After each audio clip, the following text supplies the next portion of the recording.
Bom dia.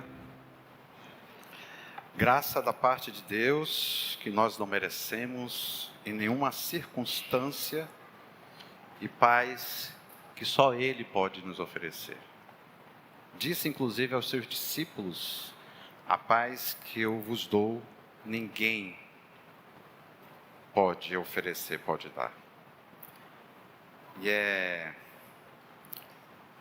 apoiado, sustentado por esta graça e conduzido por esta paz, que dia a dia eu tento viver a vida cristã. E como temos aprendido no Repense a Espiritualidade, que o grupo aí Repense o Evangelho vai chegar, a vida cristã é Jesus. Eu não tenho e nem pretendo ter e nunca quero ocupar este lugar de ser superior a vocês. O título de pastor, David, não me faz ser maior que você, não me faz ser superior a você. Antes, o texto que a gente vai ler aqui hoje, nós precisamos descer a escada e não subir a escada. Descer a escada é olhar para o outro e se sensibilizar com o outro e entender que o outro é tão ser humano quanto eu. E quando nós entendemos que o ser humano é tão ser humano que eu, que você, nós começamos ou iremos começar a tratar uns aos outros de forma diferente.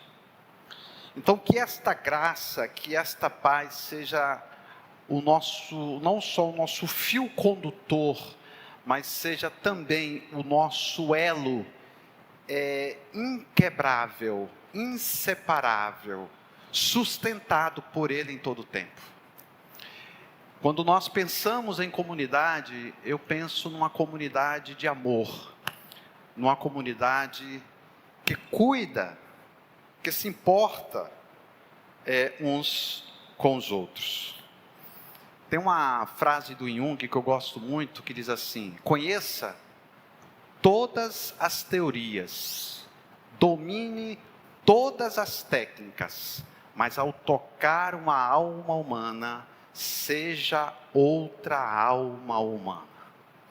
É muito comum a gente ter na ponta da língua, muitas vezes, essa concepção de mundo, e queremos dar respostas imediatas. Nós somos a geração do conhecimento, né?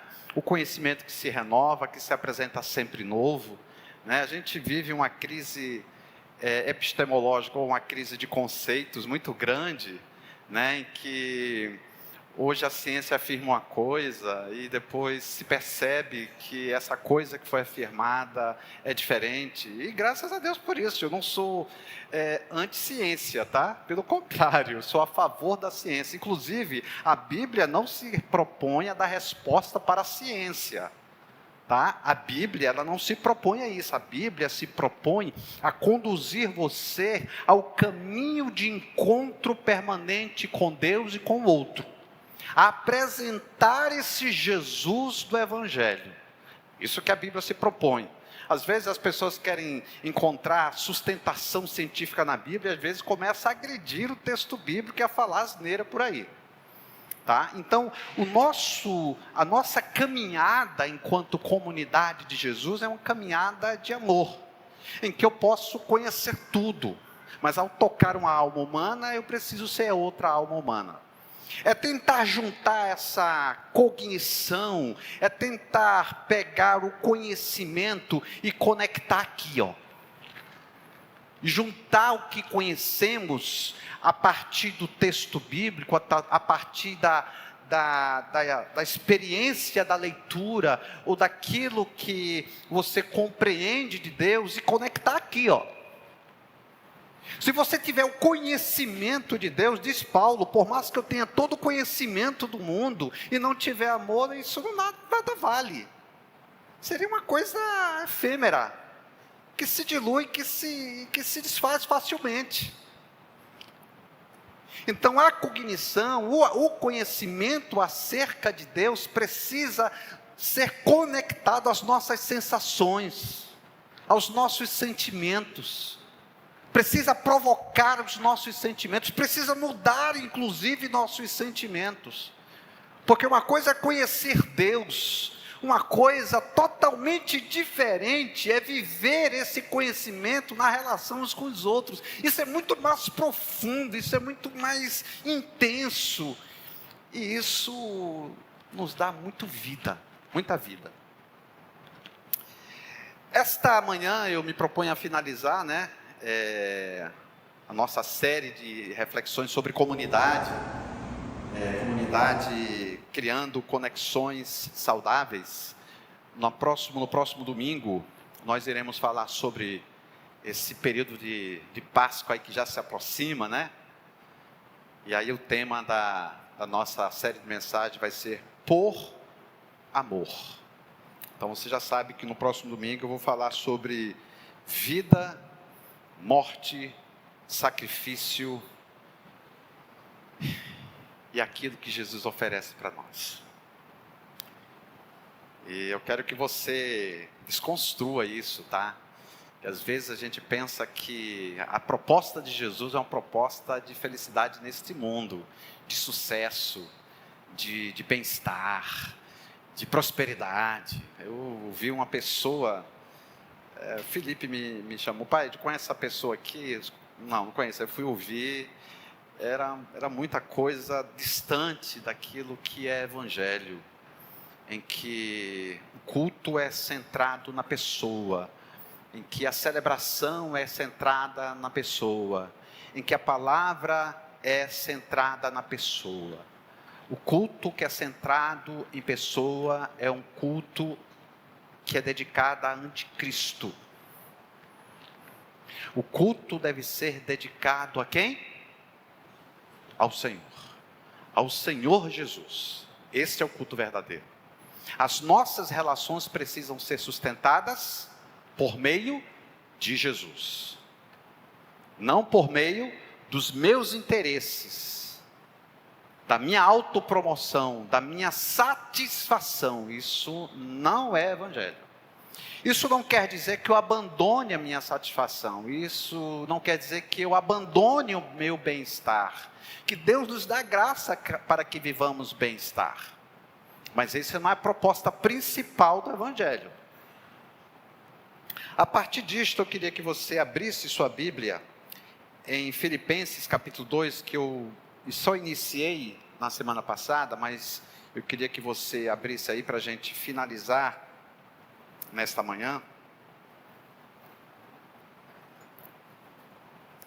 Filipenses capítulo 2, dos versos 1 a 11, vamos ler todos esses versos aí, tá? E aí você pode acompanhar aqui, ou você pode acompanhar aí na sua Bíblia ou no seu celular, ok? A Bíblia no celular também é inspirada, tá? Não fique em crise por conta disso não, tá? Há alguma motivação por estar em Cristo? Há alguma consolação que vem do amor? Há alguma comunhão do Espírito? Há compaixão e afeição?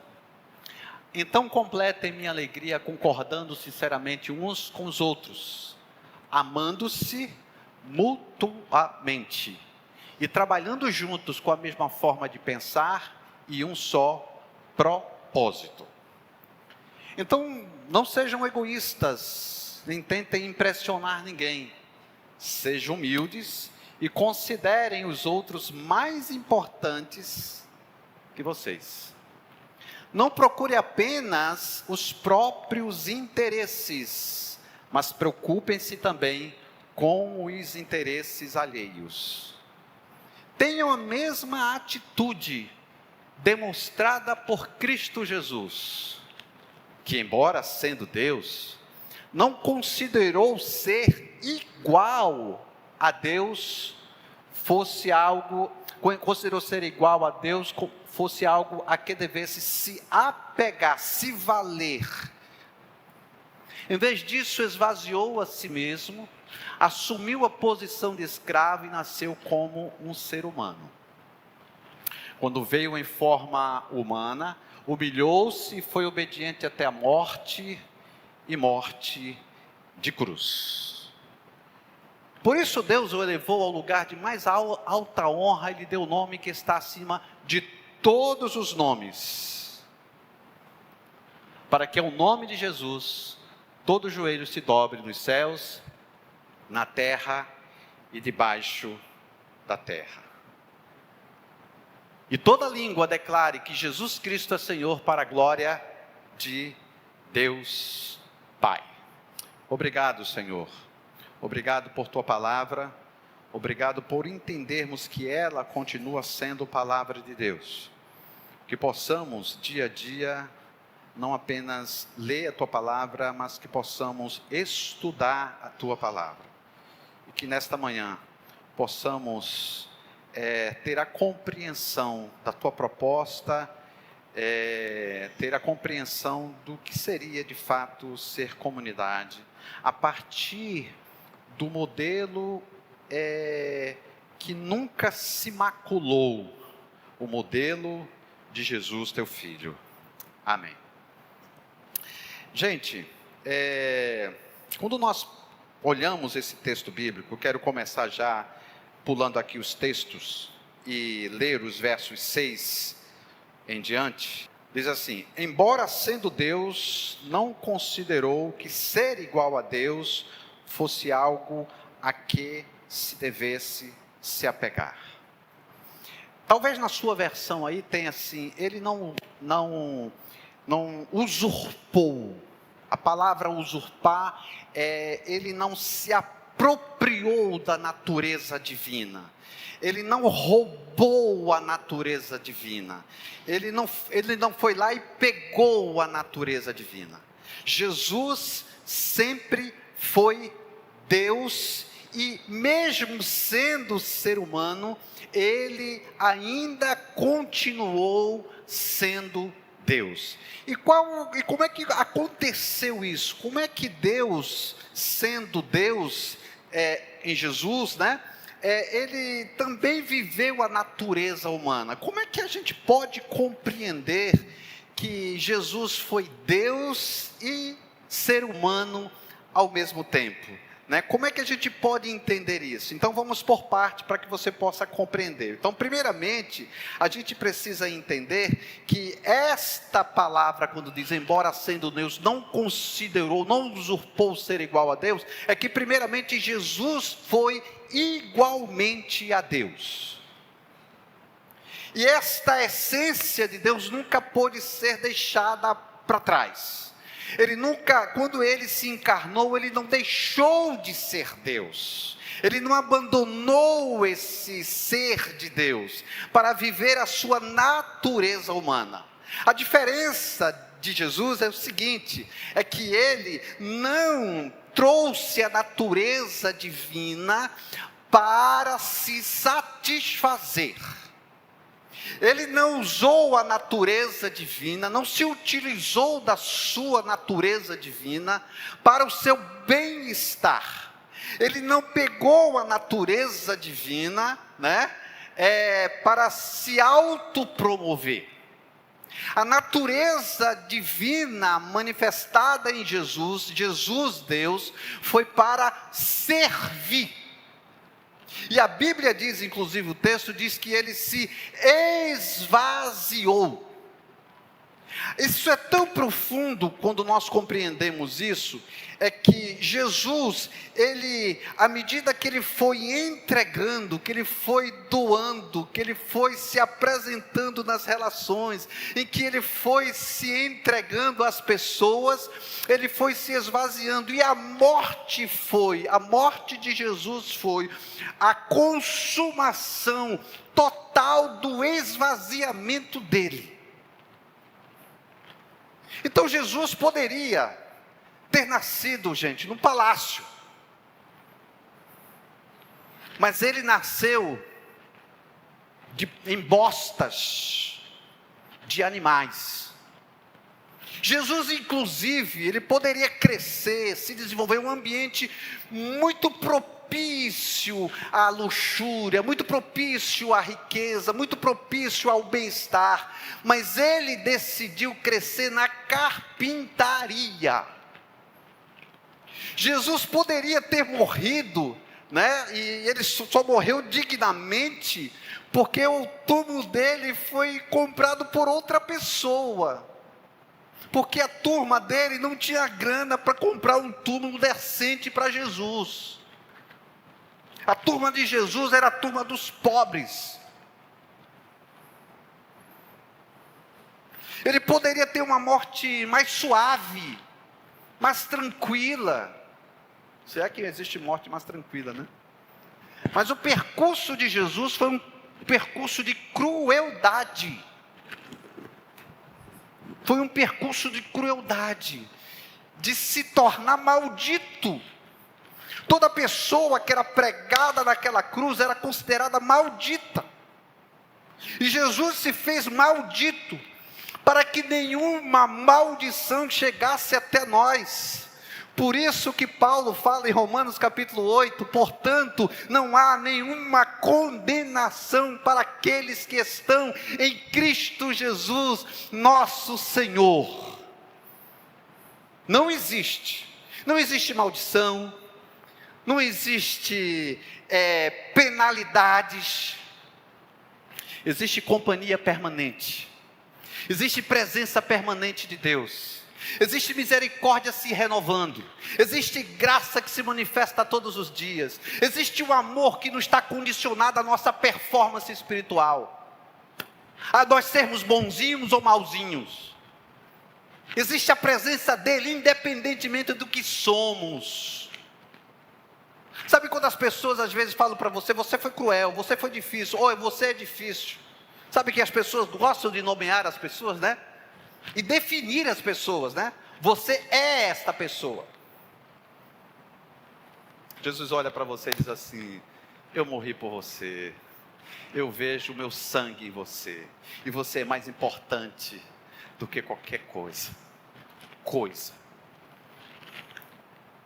Então Jesus não usou a igualdade que ele tinha de Deus para se beneficiar. Inclusive, gente, ele, diz o texto bíblico, né, que enquanto Lúcifer, ele quis retirar de Deus a sua divindade, e assumir o lugar de Deus, ou seja, se colocar no lugar mais especial e de destaque na divindade, Jesus disse assim, eu faço a vontade do meu Pai. Enquanto Lúcifer quis retirar isso de Deus, Jesus se volta para Deus, no momento da sua agonia no Getsemane, e diz: faça-se a tua vontade. Enquanto Lúcifer quer desconfigurar a humanidade, a imagem de Deus que nós somos, Jesus se propõe a resgatar essa humanidade a partir do modelo que ele viveu enquanto ser humano. Sabe qual é a coisa mais cruel que Lúcifer pode fazer na vida de uma pessoa? É alimentar o ego na vida das pessoas. É exaltar, é nos colocar no lugar de honra sempre, de privilégios sempre, de satisfação sempre. E quando nós às vezes não estamos satisfeitos, nós buscamos satisfação em alguma coisa, ou nos apequenamos, ficamos diminuídos. Aí Lúcifer vai lá e diz: não, você precisa ter prazer, você precisa ter satisfação, você nasceu para ser feliz, você nasceu para ser próspero, você nasceu para ser bem sucedido, você nasceu para ser aquela pessoa de destaque. Isso é mentira.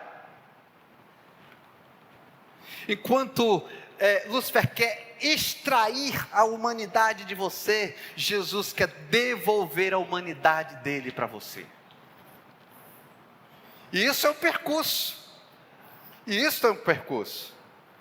Enquanto Lúcifer quis ser Deus, Jesus quis ser homem, ser humano. Enquanto Lúcifer queria subir ao mais posto divino, Jesus desceu e se encarnou, se tornou um de nós. Então, esse Deus que era igual ao Pai, Ele colocou de lado os seus interesses, para atender os interesses do Pai. Para satisfazer ou para atender a vontade do seu Pai. Então Jesus terminou desprezando, no percurso em que esteve aqui, ele começou a desprezar as suas vontades. Ele se esvaziou disso. Inclusive, quando ele passou 40 dias e 40 noites lá no deserto, antes de iniciar o seu ministério aqui nesse mundo, qual foi a proposta de Lúcifer para ele? Qual foi? Jesus, eu vou querer que você seja aquele cara. Estás com fome? Transforma as pedras em pães. Queres passar por esse mundo sem sacrifício, sem morte? Então te joga no pináculo do templo, porque está escrito em Salmo 91, que aos teus anjos darás ordens a teu respeito. Mas tu queres se tornar um cara popular, Jesus, bem conhecido, eu te darei todos os reinos deste mundo.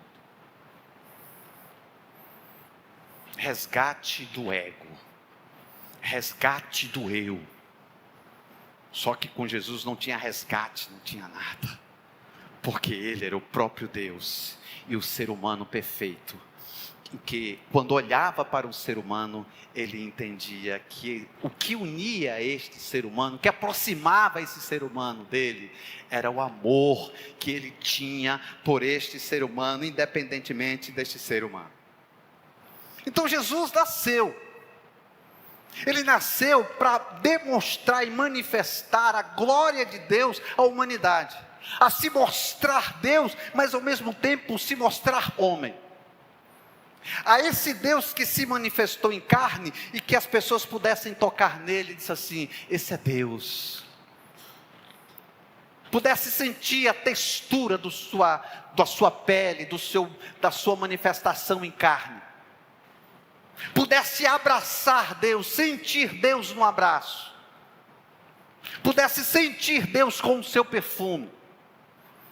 Pudesse presenciar Deus com as suas manifestações divinas.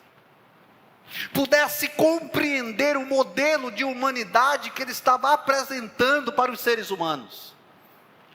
Jesus se tornou gente para que nós pudéssemos ser gente na caminhada com Jesus, na caminhada com Deus Pai. Essa era a proposta de Jesus. Então ele se esvaziou, ele se deixou ser tocado pelas pessoas, ele se deixou ser gente. E quando a Bíblia fala, olha, nos textos seguintes, veja aí, acompanha aí. Embora sendo Deus, não considerou que ser igual a Deus fosse algo que devesse se apegar, se valer, buscando as suas próprias satisfações. Versículo 7. Em vez disso, esvaziou a si mesmo, assumiu a posição de escravo e nasceu como ser humano. Quando veio em forma humana, humilhou-se e foi obediente até a morte e morte de cruz. Então como é que é esse Jesus ser humano então? Quando a Bíblia diz na forma de ser humano, a Bíblia está dizendo que ele assumiu ser humano por dentro e por fora. Assim como ele foi Deus integralmente, inteiramente, completamente, ele foi ser humano também integralmente, amplamente, para viver entre nós. Então Jesus, quando ele assumiu essa forma de gente, ele assumiu também as suas fragilidades. E assumir a fragilidade humana é entender que ser humano sente angústia. E Jesus sentiu angústia. Jesus sentiu tristeza.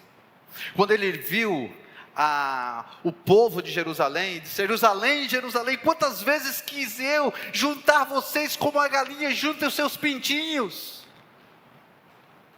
É o Jesus que chora.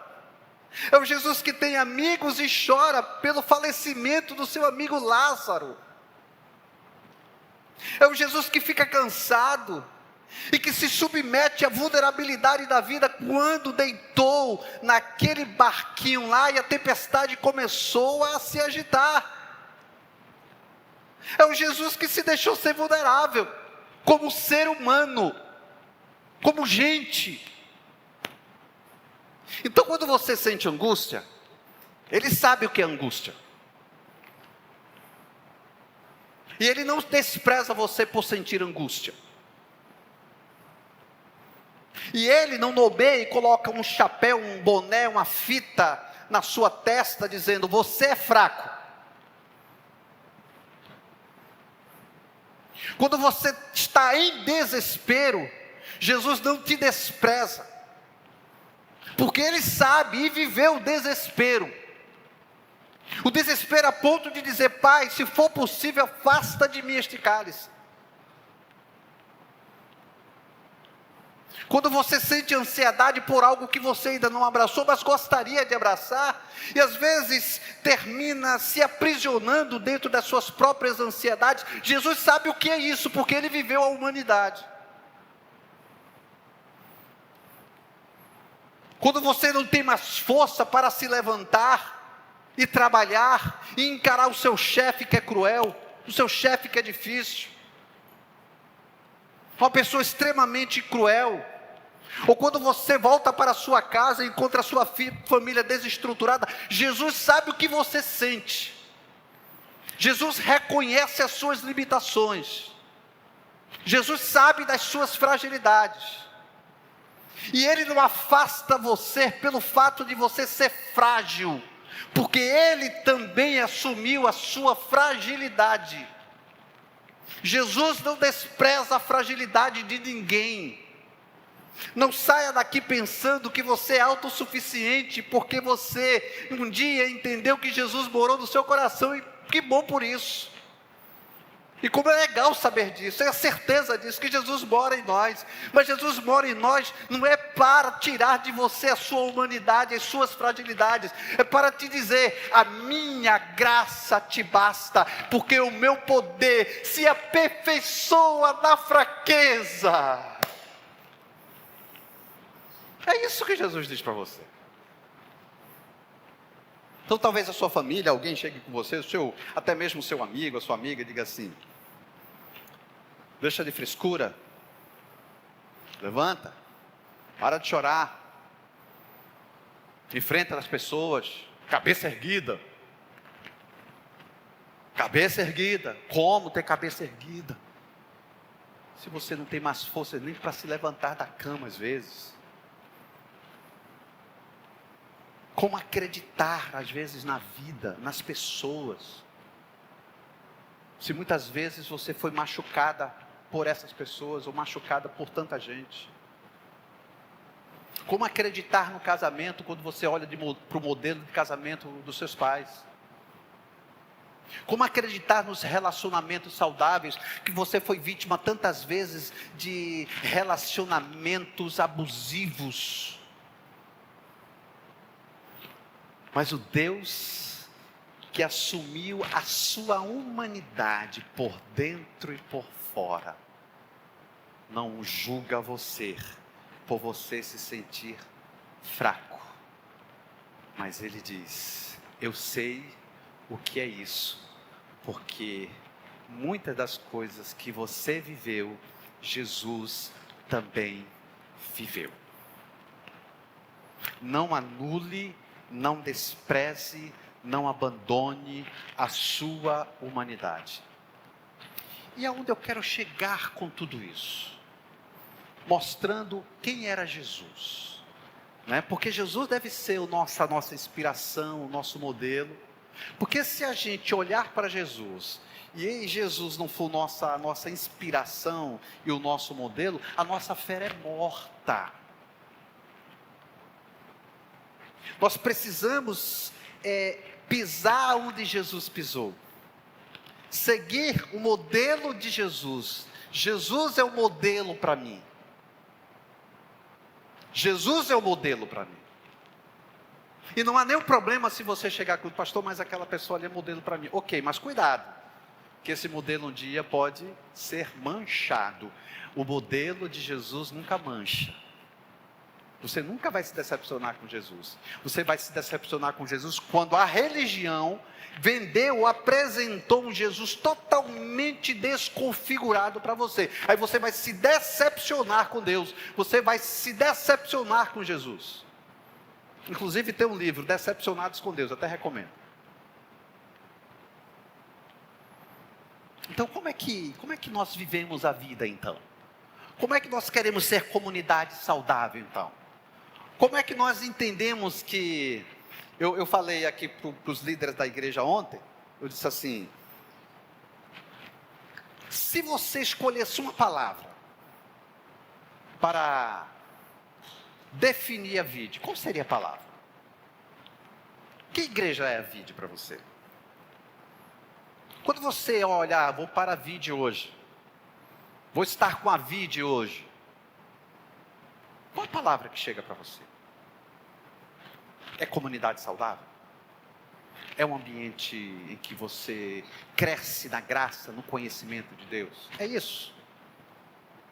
Bom, se é isso ou quase isso, eu quero estimular você, inclusive, a trazer visitantes, a trazer seus amigos.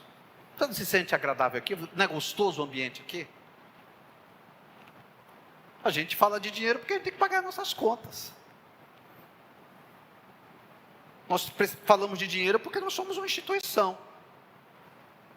Mas não somos só uma instituição, nós somos uma comunidade orgânica, que funciona como um organismo, e nós todos aqui fazemos parte deste organismo vivo, alimentado todos os dias por Jesus.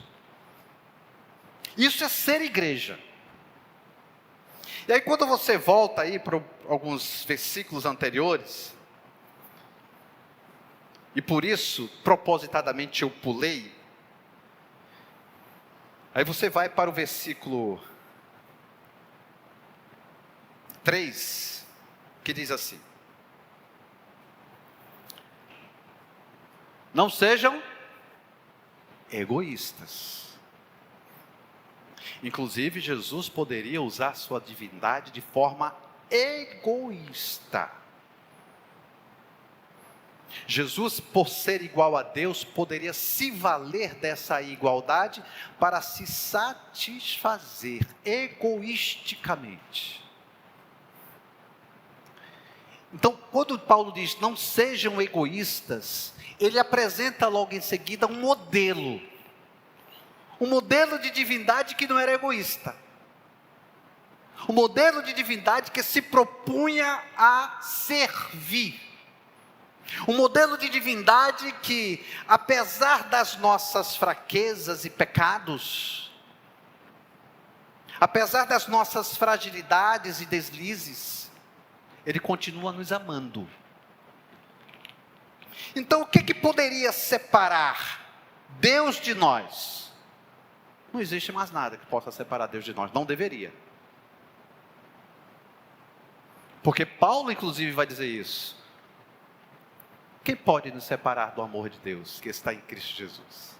Nem a morte. Nem a morte pode nos separar do amor de Deus. Não pode. Porque Deus é este ser generoso. Porque Deus é este ser amoroso. Talvez o Deus cruel que te apresentaram, não é esse Deus que eu acredito, não é esse Deus revelado em Jesus. Não é esse Deus revelado em Jesus. Então quando nós começamos a caminhar de forma egoísta, o egoísta é aquele que só pensa nele. O egoísta é aquele que não abre espaço para o outro. E quando abre espaço para o outro, é para se valer do outro, é para usar o outro. Então o egoísta, ele não abre espaço para usar de misericórdia, e quando ele usa de misericórdia, é para que em algum momento ele possa ser beneficiado ou destacado pela misericórdia, por conta da misericórdia que ele exerceu. Ele está sempre nesta relação de troca. Se ele dá, ele quer algo que a pessoa possa entregar e devolver. Não existe dar voluntariamente sem a expectativa de ter de volta algo. O egoísta, ele pensa nele, ele só abre espaço para ele. E quando você enxerga ele, você só enxerga ele. E quando ele olha para ele mesmo, ele enxerga apenas ele mesmo. É a sociedade do prazer, né? É a sociedade hedonista, é o prazer pelo prazer. Então, quando Paulo apresenta esse Deus, ele diz assim: olha, esse ego de destaque, que às vezes vocês querem viver nas relações de vocês, olhem para Jesus a partir disto. Use o modelo de Jesus. Jesus é o nosso modelo. Isso não significa que nós não vamos pensar em nós, que nós não vamos cuidar de nós. Inclusive o texto seguinte diz assim, ó: não sejam egoístas, nem tentem impressionar ninguém. Sejam humildes e considerem os outros mais importantes que vocês. Não procurem apenas os próprios interesses. Então, o texto não está dizendo que você não pode buscar seus interesses. Mas o texto destaca apenas. Eu posso viver a vida cristã. Posso. Eu posso ir para um campo de futebol? Posso. Poxa, eu posso torcer pelo meu time? Posso. Eu posso comer uma boa comida. Hoje eu quero comer uma boa comida? Pode. Não há problema nisto. A questão é que quando você vive isso e não insere o outro, ou não traz a outra pessoa para participar disto, isto é pecado. Sabe aquela ideia de pecado que um dia apresentaram para você? Os pecados, o pecado é mais moralidade. Não minta, não rouba, não adultere, não prostitui. Não é? Sabe qual o destaque do Antigo Testamento? Não é isso. O destaque do Antigo Testamento é a minha relação com o outro. É a minha relação com o outro. Inclusive o adultério é pecado contra o outro e pecado contra Deus. Sabe por quê? Pecado contra o outro, por quê? Porque nós agredimos o nosso cônjuge, quem está ao nosso lado, quem partilha conosco. Nós ferimos e machucamos o outro, se nós entrarmos nesta caminhada de traição. Então não pecamos contra Deus porque é adultério. Nós pecamos contra Deus porque nós ferimos o outro que é semelhante a Deus. Então nós pensamos que a vida cristã é uma vida de moralidade, não faça isso, não faça aquilo, não faça isso, não faça aquilo, não faça isso, não faça aquilo. Quando nós estamos esquecendo de viver a beleza de ser comunidade. Então, como é que nós estabelecemos essas relações uns com os outros? Como é que nós cuidamos uns dos outros?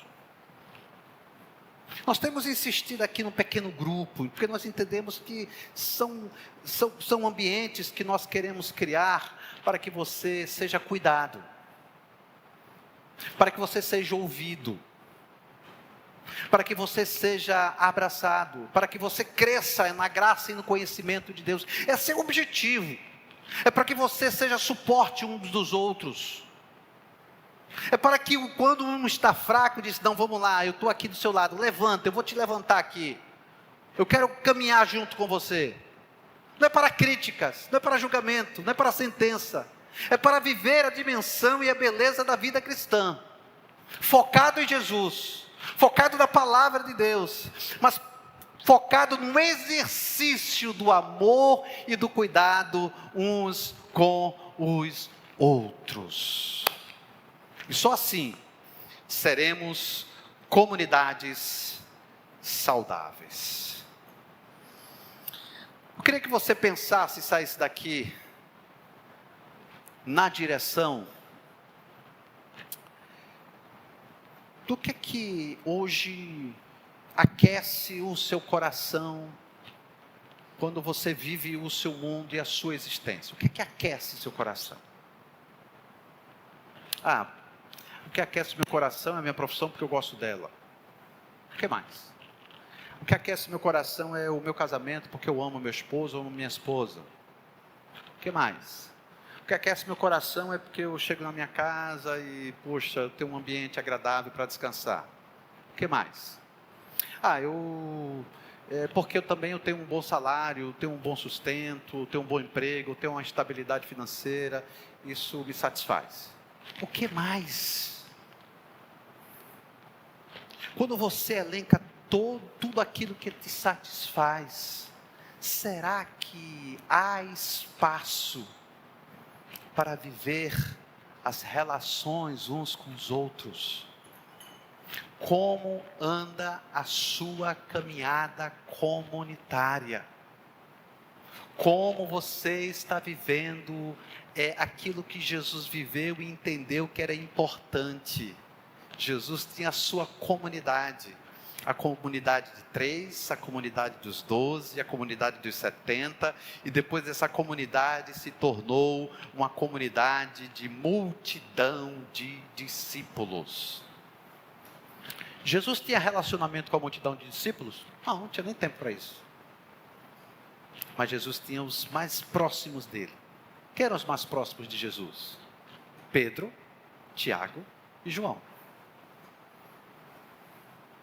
Com quem ele convivia também? Com mais 9, inclusive Judas.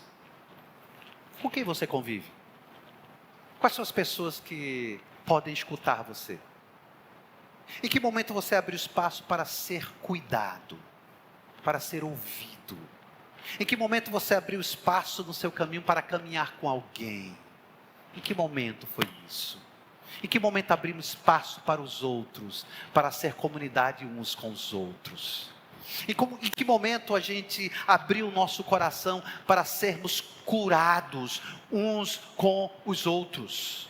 Se você pegar o capítulo 14, o capítulo 15 do livro de Romanos, repete várias vezes, uns com os outros, né? Alegrem-se uns com os outros, chorem uns com os outros, celebrem uns com os outros, edifiquem-se uns aos outros.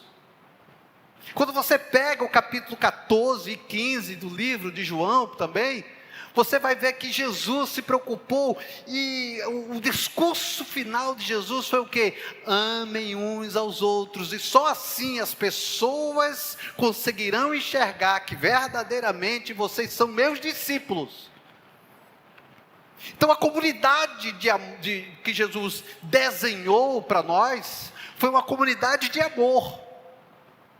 Uma comunidade saudável, uma comunidade que se cura, uma comunidade que se cuida, uma comunidade que se importa uns com os outros, uma comunidade que tem prazer de convidar para um churrasco, convidar para um churrasquinho, convidar para um sorvete, convidar para um café, convidar para qualquer coisa. O café não é mais importante, o café é só um motivo para estar junto, cara. Isso é ser comunidade. Comunidade não é aqui. Comunidade é lá fora. Em que momento você abre espaço para ser comunidade uns com os outros? Jesus se fez carne para viver a nossa humanidade, mas para mostrar para nós que é possível viver uma humanidade saudável. Não com os nossos próprios esforços, mas com a graça dele, que é liberada todos os dias, disponibilizada todos os dias para nós. Eu visitei meu sogro na UTI algumas semanas atrás, lá em Tucuruí, e ele, não temos a certeza que ele está inconsciente. Ele teve diversos AVCs, e eu disse para ele assim, ele é pastor, né? Eu disse assim, pastor, o Senhor não está sozinho. Várias vezes falei isso. O Senhor não está sozinho. O Senhor não está sozinho. O Senhor não está sozinho. Comunidade de Jesus não vive sozinha. Comunidade de Jesus não vive sozinha. Viver sozinho é assumir, não só assumir a sua vulnerabilidade, que isso também é importante, mas é revelar o quanto você está à disposição para ser ferido e machucado. A trilha sozinho só dá nisso. Mas a trilha da comunidade, nós passamos dificuldades, somos machucados, mas não ficamos no lugar de machucados, feridos e com as feridas abertas permanentemente. Porque eu tenho João, eu tenho Ricardo, eu tenho Paulo, eu tenho Maria, eu tenho Júnia, eu tenho Márcia, eu tenho Paula, eu tenho tantas outras pessoas em que eu abro espaço para ser humano, para ser igual a cada um de vocês, enquanto ser humano, respeitando, claro, a subjetividade e as diferenças. Eu queria que você curvasse a sua cabeça e orasse comigo nesta manhã.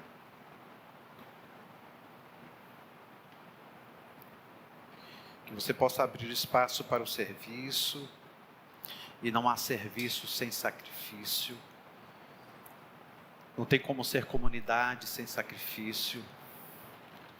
Só o fato de você vir para cá, sair da sua casa é também um sacrifício. Você poderia estar na sua casa, descansando, fazendo qualquer outra coisa, mas você decidiu estar aqui conosco. Caminhe com Jesus e caminhe conosco, com Jesus e uns com os outros. Amém? Obrigado, Senhor, por esta manhã. Obrigado por tudo que temos aprendido aqui. Obrigado por Tua palavra. Obrigado porque o Senhor, dia a dia, nos mostra como devemos ser, através da Tua vida aqui neste mundo. E eu sou grato a Ti porque Tu és a nossa referência imaculada.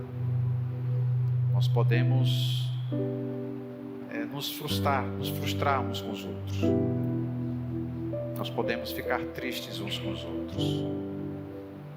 Mas não deveríamos nos frustrar contigo, Senhor. Se nos frustramos contigo, é porque algo está errado na nossa caminhada contigo. Se nos decepcionamos contigo, é porque às vezes misturamos espiritualidade com religião. Religião nós podemos nos decepcionar, porque a religião não é perfeita, mas jamais podemos nos frustrar e nos decepcionar contigo. Não iremos ser atendidos em todos os nossos desejos, até mesmo, Senhor, isso é importante. E quando tu foste lá visitar aquele tanque de Betesda, estava lá um paralítico, tu curaste apenas ele, não curaste os demais. Então a vida cristã é uma vida de atendimento dos nossos desejos, Senhor, e nos ajuda a ter maturidade quanto a isso. Nos leva a um lugar, Senhor, em que a gente possa compreender que o centro nunca e jamais será nós, mas o centro sempre será o Senhor. Quando nós compreendemos isso, Senhor, nós sabemos e iremos ficar bem, e vai ficar tudo bem quando não sermos atendidos com um pedido de oração. Paulo, Senhor, viveu as suas angústias, e tu falaste: a minha graça te basta, Paulo. Eu não vou conseguir te atender, eu não posso te atender. Não sabemos as razões, mas saber que tua vontade é boa, perfeita e agradável, isso nos sustenta, isso nos gera fé, nos gera esperança e nos transmite cuidado da tua parte, Senhor. Obrigado, Pai. Nos ajuda nisto, em nome de Jesus. Amém.